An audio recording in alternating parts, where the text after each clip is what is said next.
もしこの写真をリアルに撮影していたとしたら、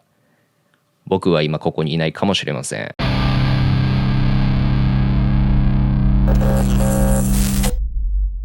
非日常的で一瞬驚くような映像を作ることができたら面白いですよね。でも撮影のために毎回リスクが発生するようなことは嫌だし、あまり賢い選択ではありません。バスター・キートンやジャッキー・チェン、あるいはトム・クルーズであれば、このような写真もリアルな空間で撮影できるかもしれませんが、僕は彼らほどの身体能力も運もないので、撮影のために危険なアクションはできません。ギャラが高かったらやるかもしれないけど、もしこのようなアクションを実際にやって撮影をしたいと思う人がいるならば、スタントのレッスンを受けたり、安全の講習を受けたり、保険に入るのをお勧めします。保険はあればだけど、リスクのあるアクションを撮影する場合、現場では基本的に安全を何重にも確保したり、専門のスタントマンがやることも多いですが、全ての撮影でそれができるわけではありません。安全の確保といっても限界があるし、役者の顔がはっきりと映るならば、役者本人がアクションしなければならない時もあります。そういう場合にできる技術の一つが、皆さんご存知の通り、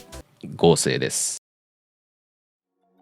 こんにちは、かきです。今回は写真の合成をやっていきます。合成は2つ以上の映像を組み合わせて1つの映像にする技術です。すべて実写で撮影された映像を組み合わせたり、CG や VFX で撮影した映像を実写の映像と組み合わせたり、あるいはアニメーションであったり、とにかく別々の映像を1つに組み合わせれば全て合成と言っていいと思います。今では AI で生成した映像っていうのも入ってくるのかなと思います。実際に街中で見かけるような広告写真であったり、最近の映画のほとんどは合成の技術が使われていると言っていいと思います。合成の技術は今では新しくも特別でもないし、誰でも知っていることですが、実際にやってみようと思うと少し難しいと思うかもしれません。特に違和感なく複数の映像を組み合わせるのはあまり簡単なことではありません。ここで少しだけ合成の技術の歴史を見ていきます。紹介する例が全て写真ではなく動画なんだけれども、原理は同じだし動画の方が分かりやすいので動画の例を見ていきます。合成の技術はデジタルの映像技術が発展してから使われるようになったと思われがちなんだけれども、そんなことはありません。およそ100年前に撮られたハロルド・ロイドの映画のワンシーンです。映像だけ見ると高い時計台にぶら下がってハラハラするような演出になっています。実際は安全なセットを作って、それを高さを感じさせる背景と一緒に撮影することで一つの映像にしています。映像を組み合わせるという表現だと少し違うと思うかもしれないんだけれども、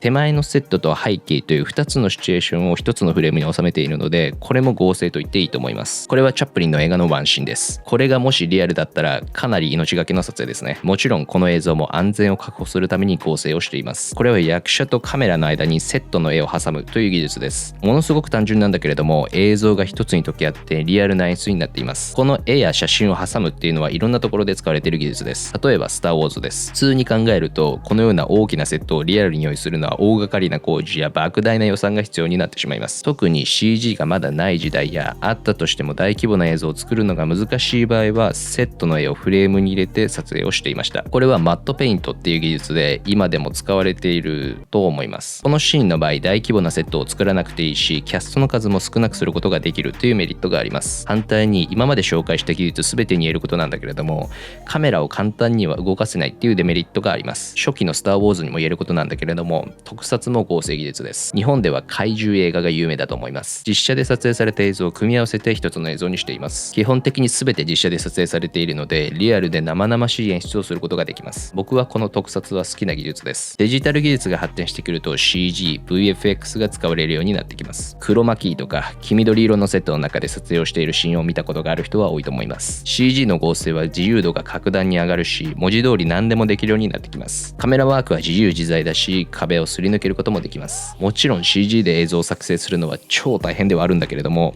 あまりにも色々できてしまうので、今となっては逆に面白みに欠けるとも言えます。個人的に映像を初めて見た時に感銘を受けた合成技術がターミネーター2のワンシーンです。ジョン・コナーと T800 のバイクを T1000 のトラックが追いかけるというカットです。車やバイクが走っている状況でアクションするのは一つミスをすれば大事故につながりかねません。このカットは T1000 のトラックを別に撮影して、撮影した映像を背景にしてジョン・コナーと T800 のアクションを撮影しています。これはリアプロジェクションという技術です。リアプロジェクションは小規模であれば誰でもできる撮影です。パソコンやテレビのモニターに背景を映して、その前にシャッターを置いて撮影をすればリアプロジェクションによる合成写真の完成です。ターミネーター2のカットがなぜすごいと思ったかというと、合成と言われるまで気がつかなかったからです。合成の映像を作る時にかっこ悪いのは合成だと簡単に分かってしまうことです。このカットの合成は非常に自然だし、前後のカットとのつながりも違和感がないので、本当によく見ていないと気がつかないレベルです。単純でアナログな方法なんだけれども、撮影の安全性と映像の完成度を両立させる良い技術の使われ方だと思います。この映画の監督のジェームズ・キャメロンは映画監督としても天才なんだけれども、映像の技術者としてもかなり天才的です。空間の把握能力であったり、技術的な解決方法であったり、映画の絵コンテや撮影のビハインドシーンを見ても彼の才能を感じることができるので、彼の作品をチェックしてみるといいかもしれません。個人的にターミネーター2はストーリーも完璧なんだけれども、技術的な映像の演出や技術の使われ方も教科書になるくらいのレベルで制作されていると思います。合成の例の話はこの辺にして、実際に合成をやっていきます。今まで紹介した例はなるべくリアルで自然に見えるようにする技術だし、この動画でもなるべく自然に見えるような合成をやっていこうと思います。合成は簡単ではないんだけれども、コツを押さえて正しく順序を追っていけば必ずできるはずです。そして CG や生成素材を使えばまあ何でもありにはなってしまうんだけれども、なるべくアナログの要素を取り入れながら合成をしていきたいと思います。冒頭で出たこの写真を例にやっていきます。まずは撮影です。被写体と背景の2枚の写真が必要になります。この2枚の写真で必ず共通させたい要素を確認します。1つ目はアングルです。カメラが上を向いたアングルで撮影した写真と下を向いた写真を合成しようとしたら単純に無理です。合成しようとしている写真は必ず同じアングル、同じ角度で撮影するようにします。カメラに水準器があってそれが信用できるならば参考にしてもいいかもしれません。水平は簡単に判断できると思うんだけれども、上や下の角度がつくと判断が難しくなるかもしれません。ソニーの水準器はクソなのであまり参考になりません。おすすめは角度計を使うことです。基準になるアングルが決まったらその角度を計測することができます。あとは角度計を見ながらアングルの調整をすればいつでも同じ角度でカメラを設置することができます。特に広角のレンズを使う場合、ちょっとした角度でパースが大きく変わってしまうので正確に測った方がいいと思います。ちなみに角度計は撮影では重要なアイテムになるので、カメラマンであれば必ず持っておきたいものです。概要欄に製品のリンクを貼っておくのでチェックしてみてください。アングルと一緒に確認したいのがカメラの高さですが、この写真の場合地面などの高さの基準になるものがないので無視できます。被写体が地面の上に立っている写真の合成の場合であればカメラの高さも計測します。カメラの角度、高さ、位置は計測をして必ず合わせるようにします。カメラの角度などよりは優先順位は下がるんだけれども、レンズの画角もなるべく合わせた方がいいです。レンズの画角によってパースや歪みが異なるので、撮影する画角が大きく違ってしまうのは避けた方がいいです。広角のレンズの場合、フレーム内の位置によっても歪み方が違うので、合成をする時の被写体の位置が決まっているならば撮影の時にもそれをイメージすると良い結果になると思います。2つ目はライティングです。写真の中に写っているものの光の当たる向きを合わせるようにします。この写真の場合、屋外の自然光で撮影をしているので、太陽が2つない限りは光の方向は一方向です。これは単純に被写体の向きを反転させたものですが、不自然ですよね。これはある意味光の向きだけが正反対であればどちらかを反転すれば合成できるということなので、光の方向は細かく言えば光の向かう角度ということになります。自然光の場合、太陽の位置によっても光の角度が変化します。太陽の位置が大きく変わらない時間の間に被写体と背景の写真を撮るようにするといい結果になります。自然光の場合、雲のありなしで影の強さが変わったり色温度が変化します。色温度についてはグレーカードやカラーチェッカーで統一させるといいです。雲は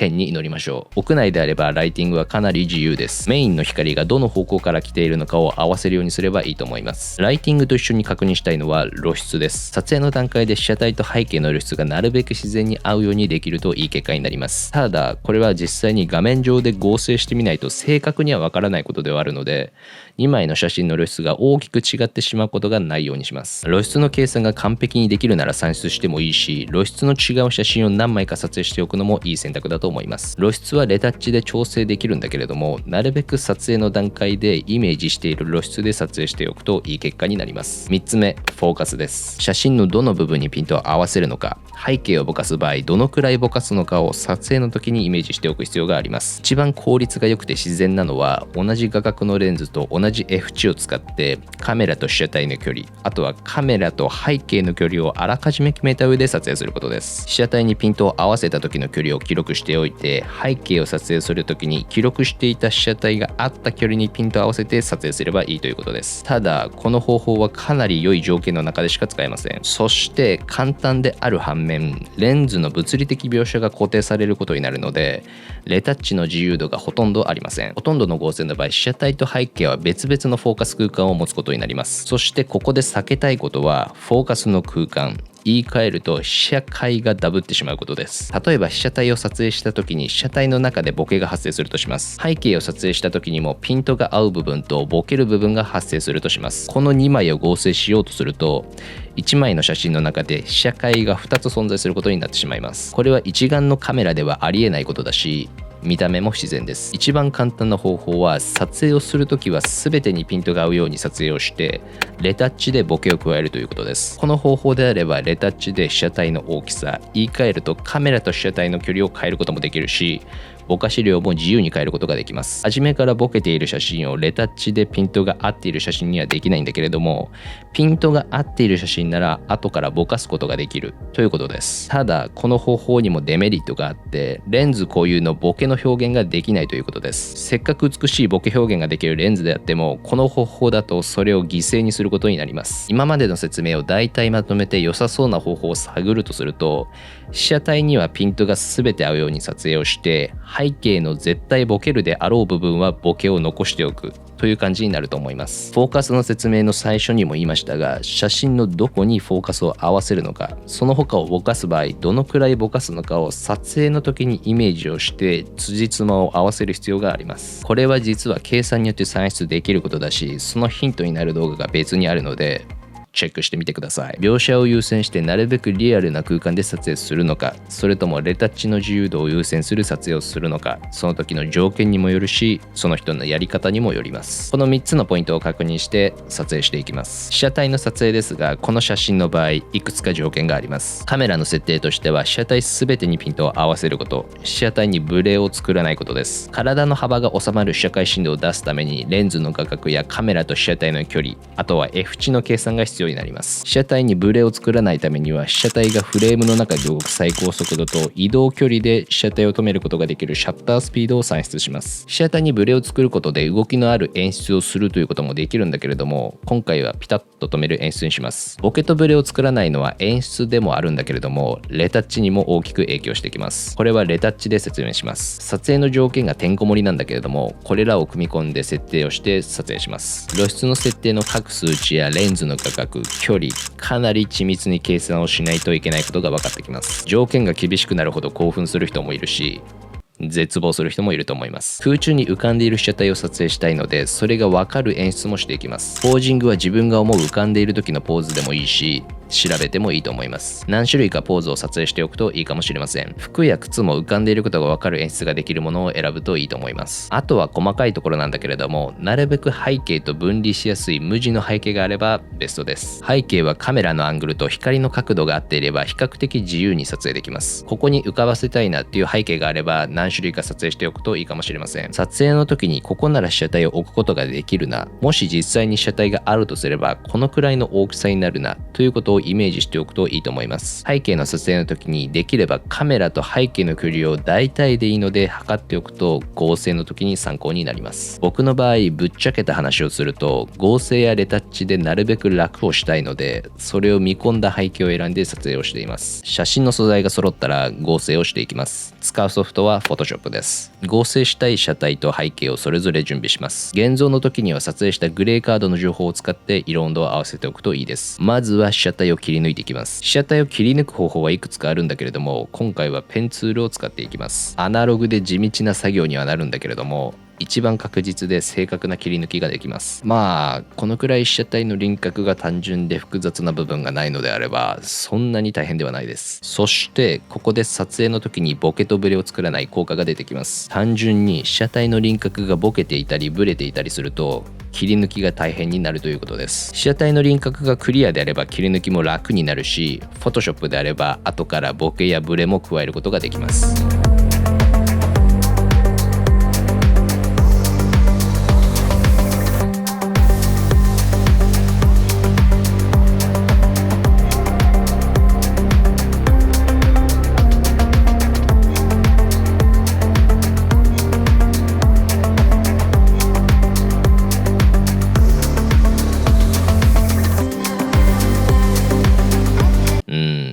かれました。ペンツールで被写体の輪郭を指定したら選択範囲を作成します。この時に被写体の輪郭をわずかにぼかします。切り取った境界線があまりにもはっきりしていると他の写真と馴染みづらくなります。最終的な写真の画素数や解像度にもよるんだけれども、だいたい1ピクセル以下の数字で境界線にぼかしを加えます。OK を押すと選択範囲が作成されます。選択範囲以外を消す方法もいろいろあるんだけれども、今回はこの状態でコマンド J を押して切り抜きを終わりにしちゃいます。これで被写体だけのレイヤーが完成しました。被写体だけのレイヤーを背景のレイヤーに持っていけば、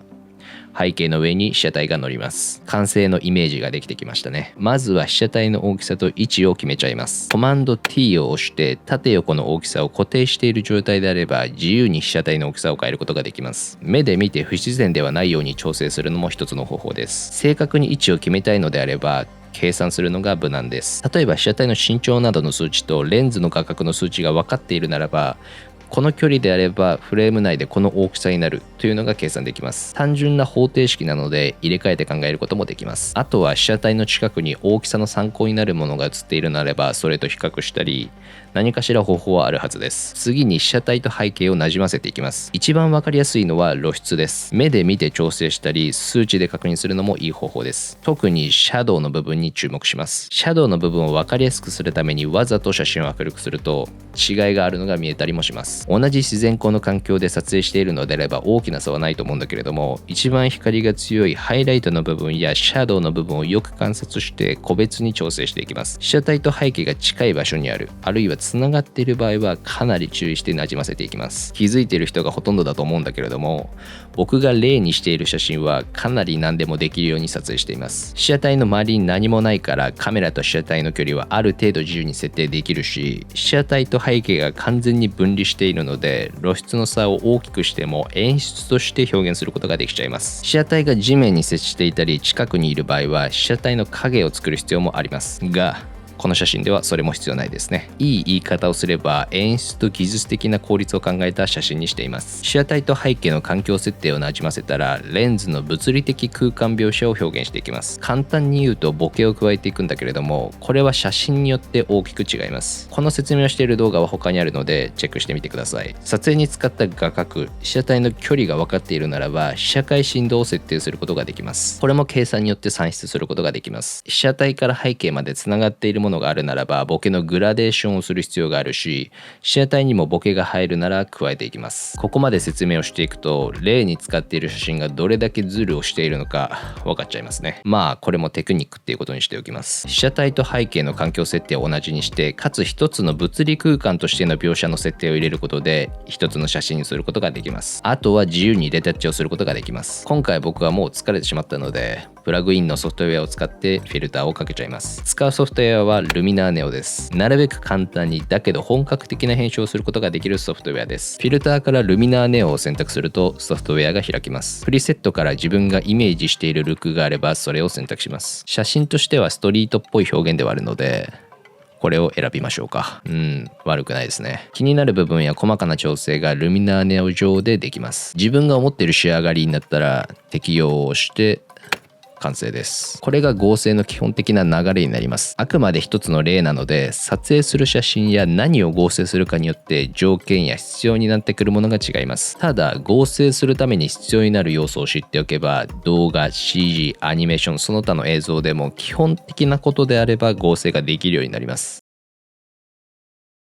写真といえばシャッターを切ってその時に完成させるのが一番自然だし、それが正しい写真と言えるかもしれません。合成や補正なしにシャッターを切るだけで写真を完成させることができるのはとても高度な技術です。写真の合成技術はフェイクだとかこんなのありえないとか否定的な意見があるのも事実です。確かに合成の必要のないものを無理に合成したり素材をとにかく貼り付けて写真にするっていうのはあまり良くない技術の使われ方かもしれません。ただ紹介した映画の例のように特定の演出をしたい場合に危険があるようであればそれを避けるために合成技術を使うのはいい解決方法だと思います。現実の空間で撮影できるものはなるべく撮影してそれができないところを合成で補うというのがベストな技術の使い方なんじゃないかなと個人的には思います。業界で働いたことのある人であればわかると思うんだけれども、広告などに使われている写真のほとんどは合成によって作られています。カメラマンとしては1枚の撮影で写真を作り上げること、そしてそれを極めていくことはとても大切切です。でもそれは技術の一部でしかないとも言うことができます。デジタル技術が普及した今となっては、カメラマンは通常の撮影とともに合成の技術も同じくらいのレベルで持っておく必要があると思っています。合成の技術を学んでいくと、撮影の技術により深い理解ができるようになってくると思います。今回例で使った写真のように撮影や演出の幅を大きく広げることができるので、